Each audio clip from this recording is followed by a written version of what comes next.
Please subscribe and don't forget to press the bell icon to get notified whenever we upload a new video. Good morning, Udayan. The CLSA call really caught my attention. I mean, their argument that bond yields have been elevated and earnings yields, I mean, that gap is really rising. And that for them is a red flash. And their argument that historically, whenever that's happened, there is an eventual convergence. So they're basically calling for maybe a PE rating of sorts for this market. How do you view an assessment like that?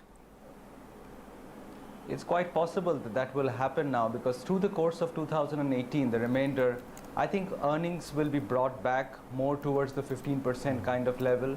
I think free cash flows for companies might also start to decline now after the good performance of the last couple of years.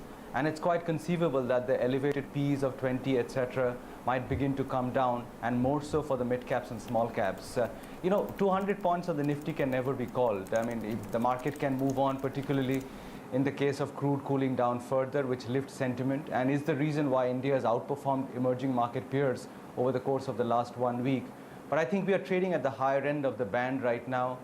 And if I had to stick my neck out, I would say that given how global markets are positioned and everything else is around us today, there is a chance that in the next or the second half of 2018, between now and Christmas, you'll get another fairly significant cut in all global markets, maybe between 10 to 15%. So that would be my call, that whatever happens in the near term, we should brace ourselves for another meaningful correction sometime between now and maybe even Diwali. Oh yes, and in fact some part of that has played out, that PED rating, the cost of capital rally, clearly in the mid-caps has been well and truly over. Udayan, what about this big move in pharma names now? We've seen, of course, stocks were trading at multi-year lows, a bear market. Is it just some value buying, or is something changing here? A lot of people believe that this is actually start of something big on pharma. It's possible, but there have been a few falls downs in the past. So we've got excited about 10-15% rallies, and then they have petered out. But I think this may well be the real thing, Anuj. I think the valuation bottom in many pharmaceutical companies might have been formed a bit earlier. I think a price bottom probably is in place now. I think many things are working for the sector now. One, of course, is that there is a general move towards high-quality companies, defensives, if you will, and exporters, particularly in the light of how the rupee dollar is doing. So I think right now, portfolio managers want to be in defensives and want to be in export-oriented names. They do not want to be in high-beta names. This effect is sort of accentuated by the fact that there are technical issues like some new NFOs launching for pharmaceutical companies for the pharma sector, which might help a bit on the margin technically. So you will get pullbacks from time to time. I mean, this morning could be one because of the Dr. Reddy's injunction. But I think you will probably see most of these pharma companies, the good ones, not going back to peers their recent lows. I suspect a bottom has been formed. Now, whether they rally much more after the initial 15-20% rally, that depends a bit on the US FDO news flow as well.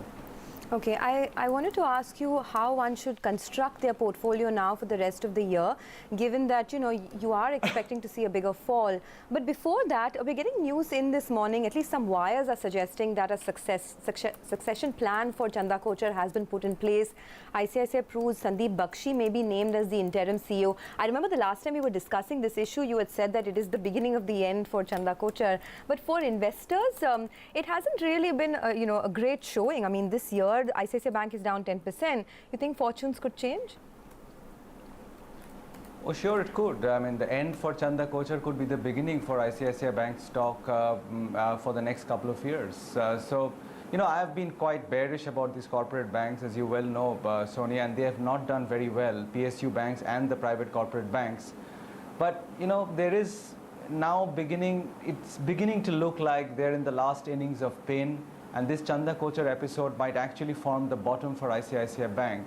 They may still have 2 or 3 hairy quarters left on the earnings front and the asset quality disclosure front. But I think by the end of FY18, most of the dust would have settled. The stock is cheap. The subsidiaries are excellent. If you get a new good CEO without any question mark in place, I think that stock might actually start its journey on the way up. Maybe not immediately, but I think the groundwork has been done, the base has been formed, and the worst probably is over for that name. Okay.